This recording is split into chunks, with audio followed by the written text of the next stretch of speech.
Watch her sword. Right at the top of the swing, it just catches fire. No chant, no big speech. The girl every single person in that hall wrote off lights up the room, and nobody taught her how. So what did? Better question. Who was she thinking about when it happened? Quick catch-up, because if you came in on the Rudeus seasons, you might have half forgotten she exists. Eris. Last we really saw her, she left before he woke up.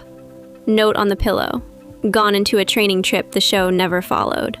And we spent 2 whole seasons on his side of that empty bed. His grief, his marriage, his kid. Yeah, I kept waiting for them to cut back to her, like, nah, never mind. Point is, she's back. First time the camera picks her instead of him. Her side. Finally. And it's a sword school run by a total lunatic. Which is where you and I already split. But, go on. So she walks in. The old sword god takes one look, calls her small fry, waves her off. Then she talks. Watch his face. It isn't her sword arm that changes it. 一体誰を切りてんだ? The dragon god. Flat, like she's reading off a grocery list. Whole room of killers flinches, and she doesn't move. And that's the only reason he keeps her. Not the sword. He wants the same head she does. See, to me, that rules. Underdog walks in, out-crazies the scariest room in the show. And to me, that's the first warning light. Okay, why? Because the novel does something here the episode can't afford to. On screen, it plays like bravado. On the page, not even close. So she's not just being cocky. When she was a kid, the gap to Orsted was so huge, she couldn't even perceive it. Couldn't see how far above her he stood. Wait, she literally couldn't picture it? Right, now she can, to the inch. So the flat thing's on purpose. The flat thing is a girl who already made peace with losing, and walked at him anyway. Okay, that reframes the whole cocky swordsman thing for me. But nothing. It makes it more of a win for me, not less. She knows she's outmatched, and she walks in swinging. Fine, then look at how she earns the next rung.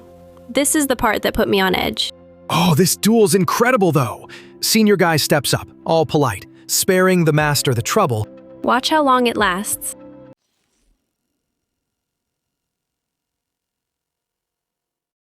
Gone. One exchange. Poor guy's got the fancy heirloom blade, and she just walks straight through him. That sword's probably 3 generations old. 3 generations. One swing. His whole family felt that.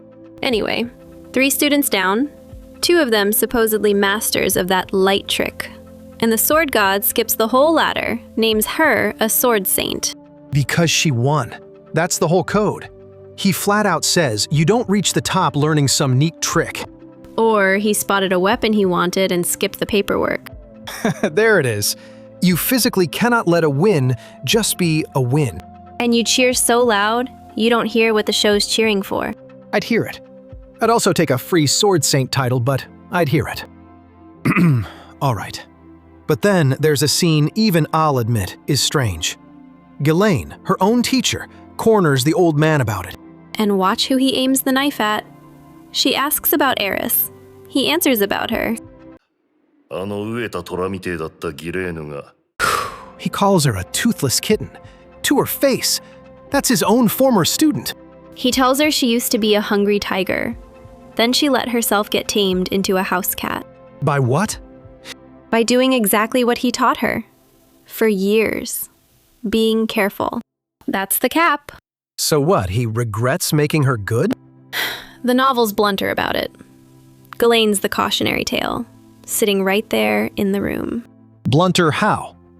It says she could have reached Sword Emperor, a whole rank past where she stopped. Wait, Ghislaine? She's already a monster. She's a monster who stopped climbing.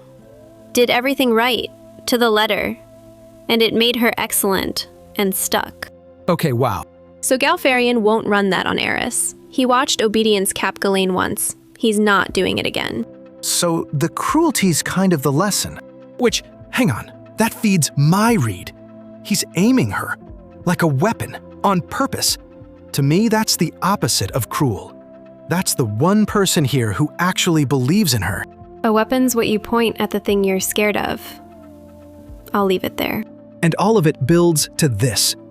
North Emperor's testing her. She's swinging, nothing lands. And then she thinks about him. Watch her face before the blade does anything. There, that's the swing. Whole hall goes dead quiet. And it's not the grip, it's not the footwork, it's... Yeah. Okay. Anyway. No, but that's the exact thing that unsettles me. Her ceiling isn't her skill. It's how completely she can point her whole self at one person who isn't even in the room. You're unbelievable. She gets her hero moment, and you're worried about her.